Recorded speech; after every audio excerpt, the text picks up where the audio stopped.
This is part E of Unit 3 on the economy. This is the last part to talk about contemporary economic systems. Contemporary means what we have today, okay? Today along with us. So, what's often called the capitalist system or the market economy, right, is always really mixed because, as we've said a billion times in this unit, there's no extreme real capitalism or real communism or even real socialism, right? These are ideas, these are theories, and they move along a spectrum. Can you be more or less capitalist? Absolutely.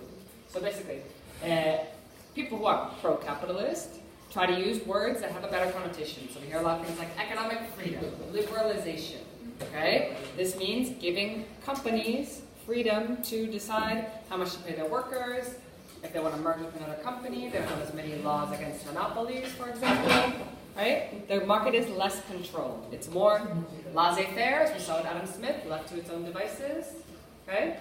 And we have a ranking because, of course, this is kind of subjective, but more or less, how much the laws of your country allow companies, private companies, to have freedom to do what they want, okay? So this is from a few years ago, but they're more or less the same. Maybe they moved around a bit, but basically, you have a ranking out of 10, which would be complete economic freedom, which obviously doesn't exist, because the highest one is 8.9, okay, proving what we've said. So, Hong Kong, Singapore, New Zealand, Switzerland, Australia and Canada are tied, Bahrain, Mauritius, Finland, Chile. Okay, so these are countries that, in some ways, try to attract foreign business by saying, we don't have a lot of regulations, right? Chile's had a lot of success with that, right? And other ones have a long tradition of little regulation, like the United States, okay? Alright, a mixed economy, where the state takes actions that affect the economy. All economies today are mixed, okay? Mixed, more or less, between socialist and capitalist, right? Communism isn't even part of the picture. So socialist in terms of the government intervening in the economy. We call it economic intervention, so the government intervenes. So, where you get less capitalism, where you have more involvement by the government for things like having a social security system, right? So you pay money in and you get out when you're retired or when you need maternity leave, sick leave, you lose your job, right? You get benefits, okay? Charging taxes on imported goods from foreign countries, tariffs. What do? They protect your economy, right? This is a hot issue today because President Trump of the United States is talking about raising tariffs against Chinese goods being imported into the American market because he says that they artificially lower, right? Because they lower their currency, they charge less for their goods, and they're making unfair competition for American products.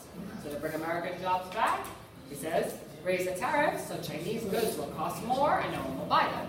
Okay? What's the problem? Then you can get a trade war. And American products that we want to send to China, they're going to do the same. Okay? Negotiating between labor unions and employers.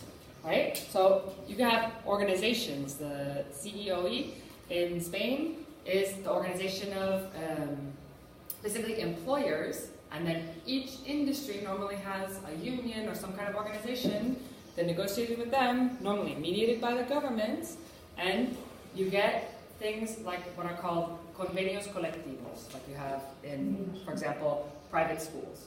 Right? If you're a teacher in a private school, you have a minimum salary that all private schools are going to pay you. Even though they're private, they have that agreement with the government. Okay? So it's something that they willingly do, right? To keep things from being too capitalist and having people work for too little money. Right? Okay? And owning some industries. A lot of companies, a lot of governments do this, and they're doing it less and less. So, public companies, AVE, the public schools, right? Telefonica, until it became private, right? So, one example, we're always moving back and forth, things change, right? It's always fluctuating. One example, just to give you, is 1997. Liberalization means more freedom, right, of the electricity market in Spain, okay? For a couple of examples. So, it was a mixed market where you had some private companies and then you had the public company that owned 41%, I think. So they thought that if they privatize that part of the sector and make it completely private, it will help. The theory is it will help introduce competition to raise efficiency. Okay? Why? Because in a capitalist system, you have more of an opportunity to make a profit. So businesses are more motivated to find a cheaper way to produce their goods that's more efficient to charge less for the consumers. Why? Because they will get more customers, right? So this is the whole capitalist theory. There will be more people who will naturally buy that electricity rather than someone else's because people are not stupid and they want to pay less, right? And supposedly the government doesn't need to be involved. So this is one case where we became more capitalist by reducing government involvement in the electricity sector, okay? All right. What are economic interventions? An important definition. I know it's a lot of definitions, but you need to know what you're talking about.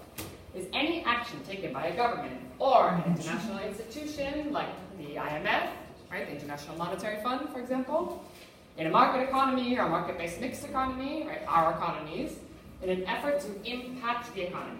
Obviously, this is beyond basic regulation of fraud, right? I mean, there's laws that companies have to follow, enforcement of contracts, provisions of public goods. So, for example, the town government has to pay for water that it consumes in its fountains, right? Those are normal things. Those are not economic interventions. Economic interventions are actions besides those normal things that the government takes to try to affect the economy in one way or another. So there's a whole bunch of different things you can try to do. And it can have an economic objective or even a political objective, right? Sometimes, one example is a social political objective is giving more jobs to people with disabilities, right? Companies get incentives, right, to hire people who have a recognized disability, okay? They get economic incentives, like they pay fewer taxes. They get okay, so it could be something as simple as promoting economic growth, increasing employment, raising wages, raising or reducing prices, depending on what you want, right? Promoting equality, managing the money supply and interest rates, increasing profits, or addressing market failures. Those are examples. There's many, many more. Okay? All right. One of the biggest ones you have, there's two basic examples we're going to look at. One of the biggest ones is subsidies. And of subsidies, the most famous one and the most polemic is always going to be agricultural subsidies. Okay? Money, a subsidy is money the state gives to certain private industries. This money is usually given because the industry would not be viable without it. The industry would not survive. There's something wrong with the industry, right? That is to say, all the private businesses involved in that industry would go bankrupt.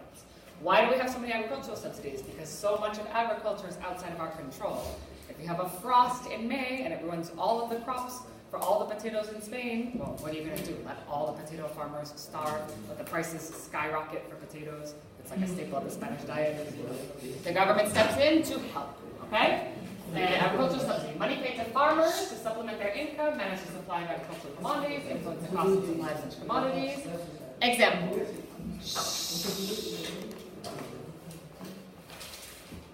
If there were some strange disease, we call these up plagues, that killed all the cows, right? The government would subsidize the cow farmers, right, the dairy farmers, to allow them to sell the milk, the little bit of milk that they did have, at a normal price, instead of letting the price of it skyrocket, right? And to help them because they would be almost out of business, right? Subsidies are extremely controversial because of their complex effects and their political origins, okay? So, for example, in 2010, the EU spent €57 billion on agricultural development, of which $39 billion was spent on direct subsidies, okay? Agricultural, fisheries, subsidies form over 40% of the EU budget. So imagine how much money the EU has, millions and millions and millions of euro. 40% of that goes to subsidizing agriculture. Okay?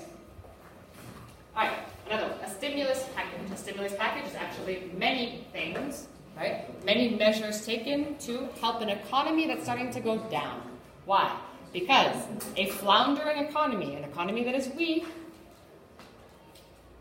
is bad for everyone. It's bad for the politicians in office because the next people are going to say, you ruined the economy, we're going to vote you out. It's bad for people because there's more unemployment, right? This is when you start to see the economy slowing down. Sometimes the government steps in and gives it a little help and it can kind of get back up. Okay, two ways of it is. Tax breaks. You return people's money that they paid in their taxes. This happened to me in 2007. The economic crisis happened.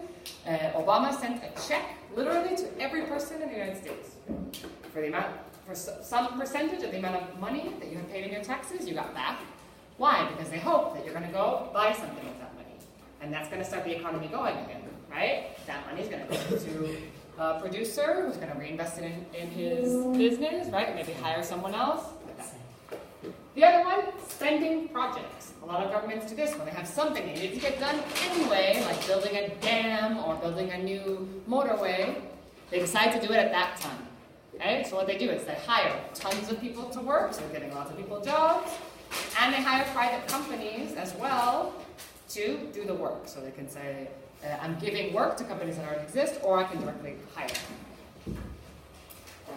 employees. Okay? Stop.